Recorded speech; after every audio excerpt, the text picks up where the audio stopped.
আসসালামু আলাইকুম। এখন আপনারা দেখতেছেন বাংলাদেশি ৳১ লাল কয়েন দিয়ে কিভাবে আপনারা রিং বা আংটি তৈরি করবেন। আপনাদের ভিডিওর শুরুতেই বলব যে আপনারা এই কয়েনগুলো দিয়ে যদি কেউ বিক্রি করতে চান তাহলে আমাদের ইউটিউব চ্যানেলে ফুল ভিডিও আছে, সেখান থেকে দেখতে পারেন।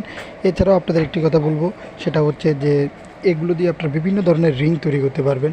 হতে পারে সেটা ছেলেদের, মেয়েদের, ছোট বাচ্চাদের সকলেরই রিং তৈরি করতে পারবেন। আর এই বাংলাদেশি এই লাল কয়েনগুলো স্বর্ণের মতন দেখা যায় বিধায় অনেকেই বিভিন্ন ধরনের রিং তৈরি করে। আপনারা যারা এই রিং তৈরি করতে চান বা পছন্দ আছে যে না এরকম রিং তৈরি করবেন, তারা শুধু মজুরি দরকার হবে।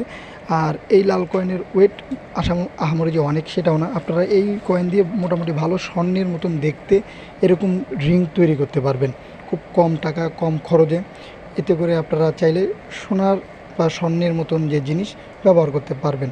এবং এগুলো যদি সংগ্রহ করে যদি রাখতেও পারেন কয়েনগুলো, তাহলে ভবিষ্যতে অনেক টাকা বিক্রিও করতে পারবেন। যারা এগুলো বানাতে চান শুধু মজুরিটা দরকার হবে। আপনারা যে কোনো স্বর্ণের দোকানে গেলেই আপনারা সহজে এই রিংগুলো বানাতে পারবেন এই কয়েন দিয়ে।